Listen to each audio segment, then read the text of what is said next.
नमस्ते एंड जय हिंद। रात के अभी बज रहे हैं 2 और मैं इसीलिए अभी ये वीडियो रिकॉर्ड कर रहा हूँ क्योंकि अभी मैंने जस्ट 2 मिनट पहले एक ऐसी न्यूज़ टीवी पे देखी और सिर्फ एक ही चैनल पे देखी। उसके अलावा कोई चैनल ने ये न्यूज़ कवर ही नहीं की। जी न्यूज़ पे मैंने ये न्यूज़ देखी और ये न्यूज़ देखने के बाद में जो मेरे साथ में हादसा हुआ या मेरे दिल पे जो ठेस लगी या जो सदमा मुझे लगा वो शायद मैं आपको बयां भी नहीं कर पाऊंगा। इसी हादसे के बारे में आपसे बात करूंगा। आप बने रहिए, देखते रहिए exposing star with Shantanu.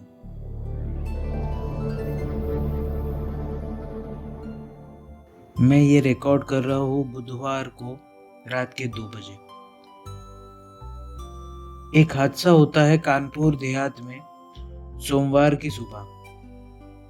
UP सरकार के अधिकारी या फिर उत्तर प्रदेश सरकार के अधिकारी एक एनक्रोचमेंट ड्राइव चलाते हैं। मतलब अवैध कॉलोनी पे बुलडोजर चलाने की एनक्रोचमेंट ड्राइव उनकी चालू रहती है।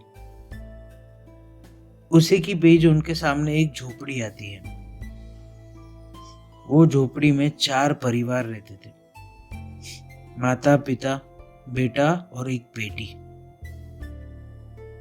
यूपी सरकार का तमाम मजमा वहां पहुंच जाता है। डीएम, एसडीएम, पुलिस प्रशासन, हर कोई वहां पे रहता है। उन लोगों को नोटिस भी दिया जा चुका था, पर वो लोग घर खाली करने को तैयार नहीं थे जो घर सरकारी जमीन पर बना था। तो उनको आप क्या करेंगे? उनको आप अदालत लेके जाएंगे या उनको आप वहां से हटाकर उनका घर तोड़ के अपनी जमीन वापस ले लेंगे? इससे ज्यादा कोई सरकार कुछ कर नहीं सकती क्योंकि सरकार के हाथ में इससे ज्यादा कुछ होता नहीं है। पर आश्चर्य की बात यह है कि सरकार के अधिकारियों ने, वहां के एसडीएम ने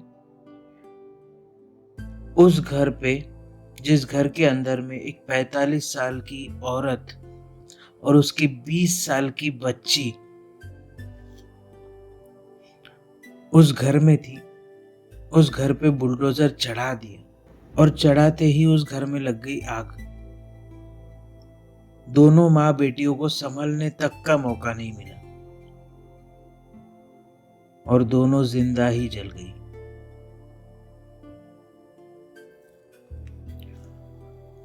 कुछ चश्मदीदों का तो ये भी कहना है कि उनकी झोपड़ी जली नहीं है, पुलिस के द्वारा जलाई गई है। पर ये सिर्फ चश्मदीदों का कहना है। वीडियो में जो दिखाई दे रहा है वो साफ साफ दिखाई दे रहा है कि जैसे ही बुलडोजर उनकी झोपड़ी पे चढ़ता है वैसे ही वो आग पकड़ लेती है।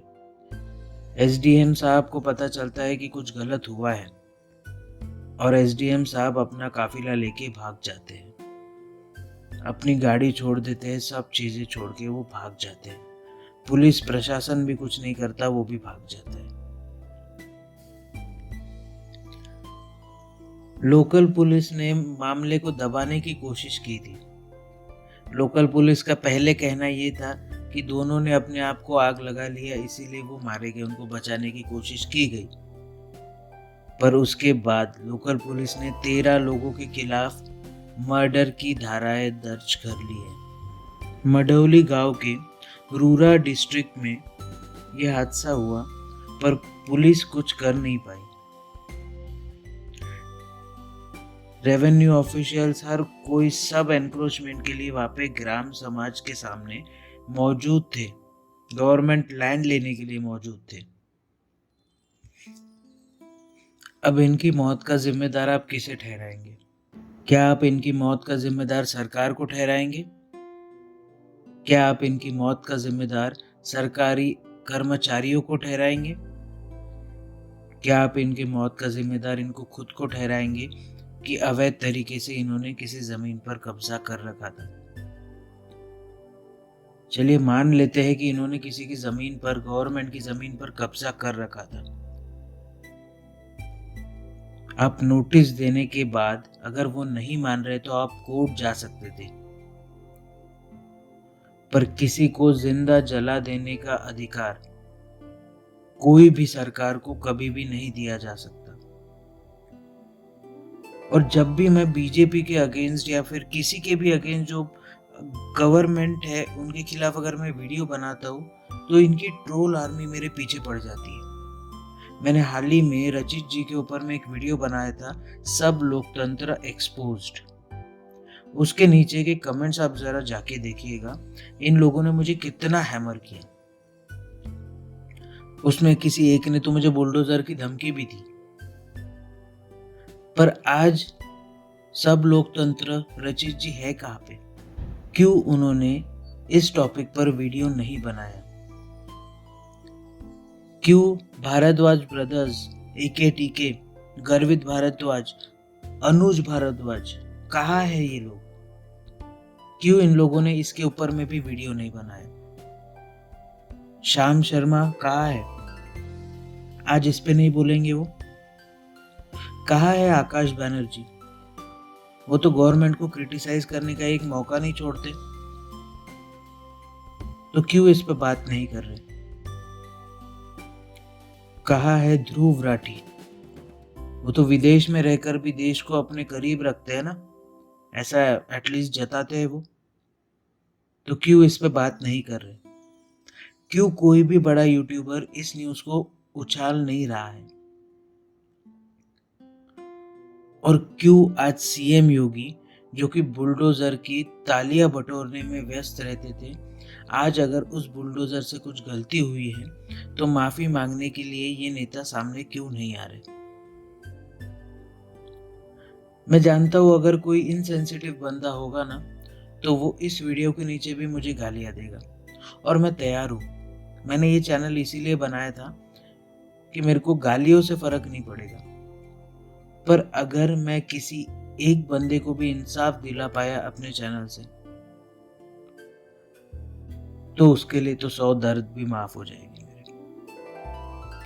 आप सोचिए उस 20 साल की बच्ची का क्या कसूर था? सिर्फ इतना कि वो गवर्नमेंट की प्रॉपर्टी पे इलीगल कंस्ट्रक्शन करके बैठी थी। ठीक है, गलत किया उन्होंने, बिल्कुल उनको सपोर्ट ही नहीं करना चाहिए जो इलीगल कंस्ट्रक्शन करके गवर्नमेंट की प्रॉपर्टी अपने अंडर में करके रखते थे। पर इसका मतलब ये नहीं कि उनको मार दिया जाए। अगर इसको एक्सीडेंट भी कहा जाए तो एक्सीडेंट ऐसे नहीं होते। जब आपको मालूम था 2 लोग अंदर है तो कैसे बुलडोजर चढ़ा दिया गया?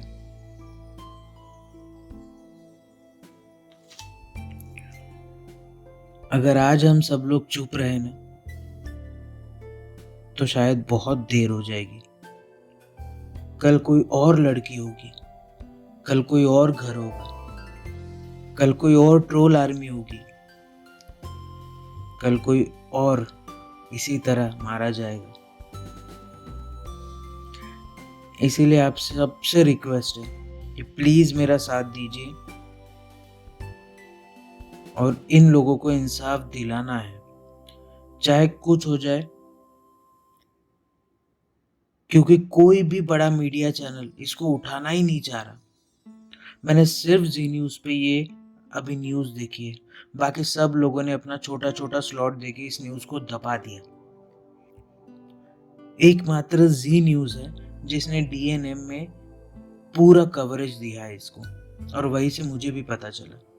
बाकी लोगों ने छोटी हेडलाइंस लिख दी, किसी ने अपनी सुपरफास्ट 100 में डाल दिया, किसी ने 200 में डाल दिया, बाकी किसी ने भी बड़े पैमाने पे इस न्यूज को कवर नहीं किया। अब मैं आप पे छोड़ता हूँ, आपको मेरा साथ देना है तो आप दीजिए, और इन बड़े यूट्यूबर्स को भी उनको याद दिलाइए कि उनके सब्सक्राइबर्स के प्रति उनकी क्या जिम्मेदारी है। मैं अपना काम करता रहूंगा, जितना मुझे होगा, जितना मेरे से होगा उतना मैं करूंगा, पर इन बड़े यूट्यूबर्स को भी याद दिलाना जरूरी है कि इन्होंने, जितने भी लोग न्यूज़ के ऊपर में ज्ञान देते हैं, जितने भी लोग न्यूज़ पढ़ते हैं, या फिर जितने भी लोग आपको न्यूज़ का एनालिसिस करके बताते हैं, उनको ये बात बतानी ज़रूरी है कि आपने भी शायद ये चैनल बहुत मेहनत से आगे बढ़ाया है और आपके सब्सक्राइबर्स ने आपको बहुत ऊपर तक पहुंचाया है। तो आइए हाथ से हाथ मिलाते हैं और उस बच्ची को और उनकी माँ को इंसाफ दिलाते हैं। और अगर किसी को मुझे ट्रोल करना है तो मेरा कमेंट सेक्शन बिल्कुल खुला है। इन सब बड़ी यूट्यूबर्स की ट्रोल आर्मी शायद मेरे पीछे पड़ जाए, पर अगर मैं नहीं बोला ना तो उस बच्ची की आंखें और उस माँ की आंखें मैं कभी नहीं भूल पाऊंगा। आशा करता हूँ जो मैंने वीडियो बनाया और जो इन्फॉर्मेशन मैंने दी वो सही से आप तक पहुंची होगी। अगर डिटेल में ये इन्फॉर्मेशन आप चाहते हैं तो डिस्क्रिप्शन में आपको मैं लिंक दूंगा, वो लिंक आप पढ़ सकते हैं। और ऐसी न्यूज़ छोड़ के अगर और कोई मेरे पास न्यूज़ आती है तो उसके ऊपर मैं और एक वीडियो बना दूंगा। जय हिंद।